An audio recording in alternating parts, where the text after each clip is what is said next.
Assalamualaikum warahmatullahi wabarakatuh.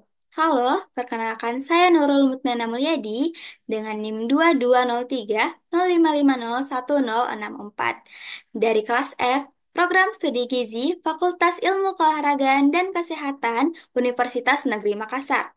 Nah, pada kesempatan kali ini, saya akan menjelaskan terkait perawatan dan pengobatan serta tata laksana gizi buruk pada balita. Nah, sebelumnya kita harus mengetahui apa sih gizi buruk itu? Gizi buruk merupakan suatu keadaan gizi balita yang ditandai oleh satu atau lebih tanda.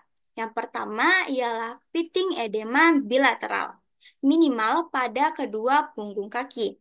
Yang kedua yaitu berat badan per panjang badan atau berat badan per tinggi badan kurang dari -3 standar deviasi.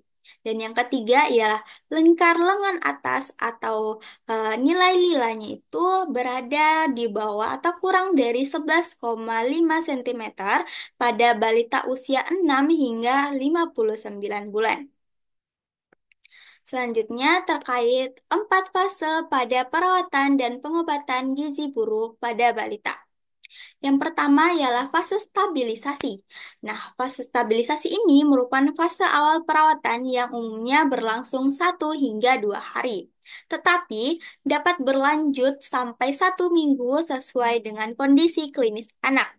Pemantauan pada fase ini dilakukan dengan mencatat tanda-tanda vital, tanda-tanda bahaya, derajat edema, asupan formula, frekuensi defekasi, konsistensi feses, volume urin, dan berat badan.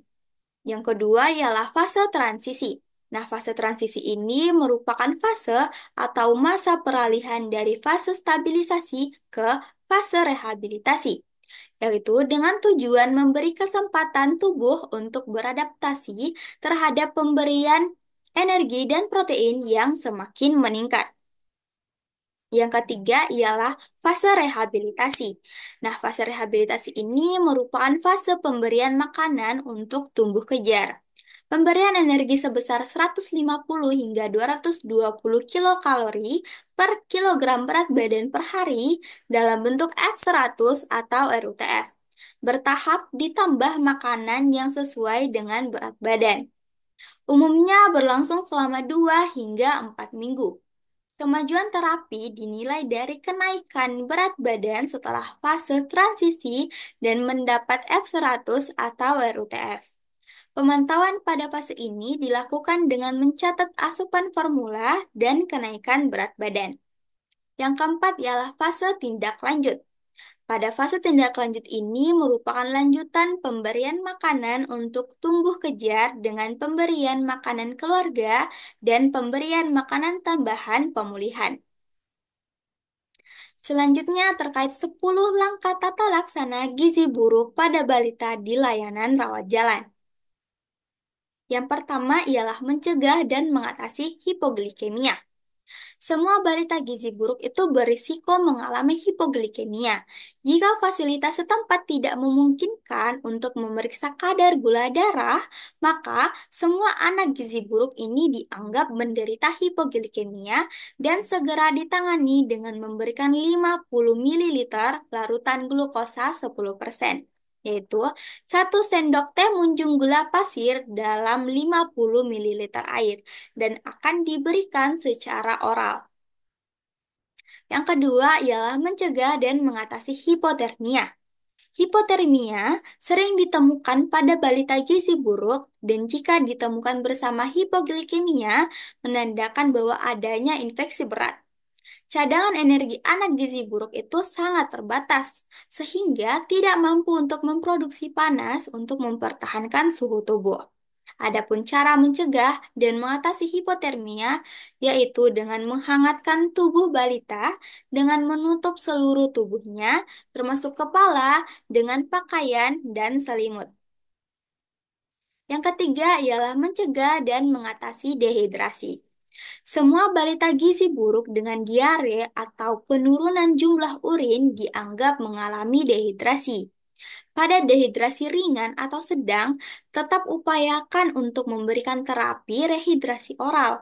Apabila memang tidak mungkin secara oral, Maka, cairan akan diberikan melalui pipa nasogastrik sampai anak bisa minum. Gunakan larutan oralit standar yang telah dimodifikasi dengan mengurangi natrium dan menambah kalium yang lebih dikenal dengan Rehydration Solution for Malnutrition atau Resomel. Adapun cara mencegah dan mengatasi dehidrasi ini yaitu yang pertama oralit. Pemberian oralit pada anak gizi buruk harus diencerkan 2 kali agar kadar natrium menjadi lebih rendah untuk menghindari terjadinya retensi air, edema, dan gagal jantung. Yang kedua, gula. Nah, gula ini diberikan untuk menambah energi dan mencegah hipoglikemia. Yang ketiga, larutan elektrolit atau mineral mix.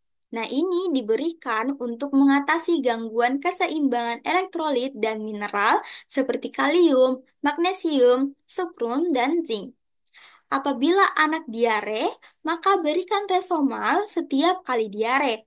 Yang pertama untuk anak dengan usia kurang dari 2 tahun, yaitu 50 hingga 100 mililiter setiap kali diare.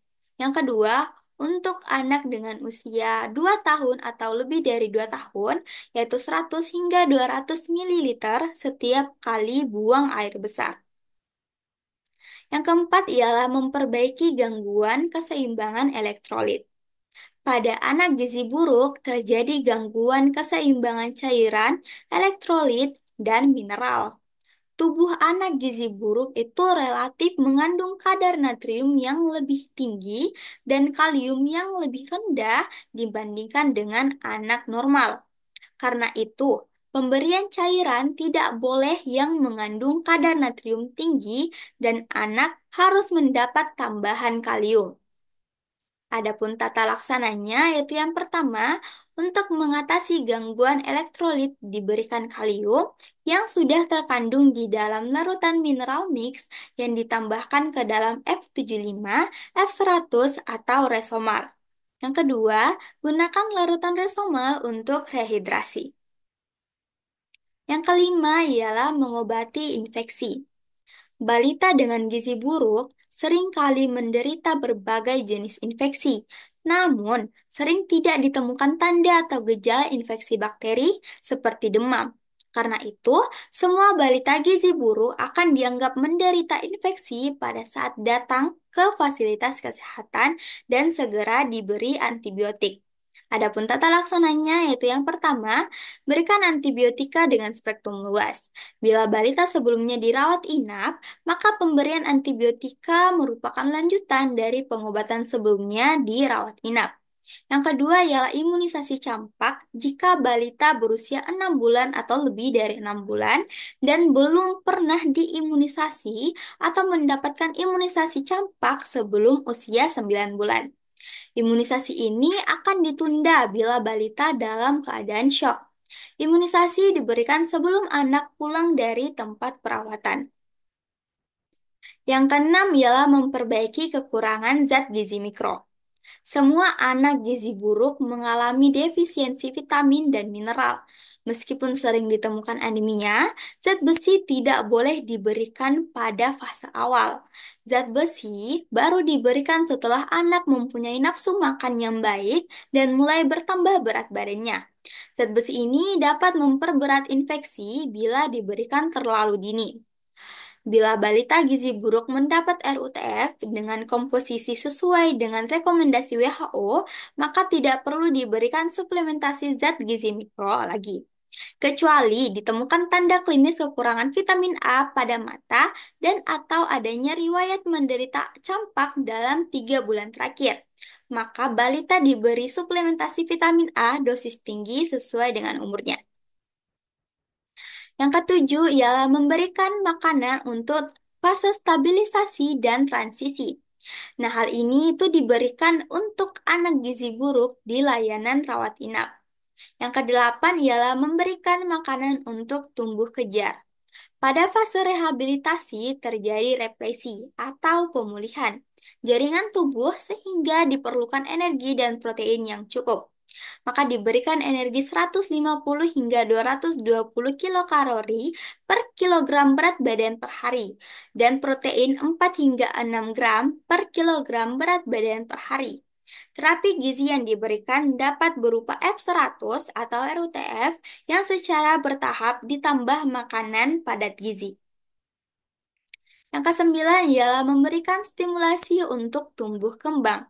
Pada anak gizi buruk terjadi keterlambatan perkembangan mental dan perilaku. Keterlibatan keluarga, terutama ibu, sangat diperlukan dalam memberikan stimulasi untuk tumbuh kembang anak.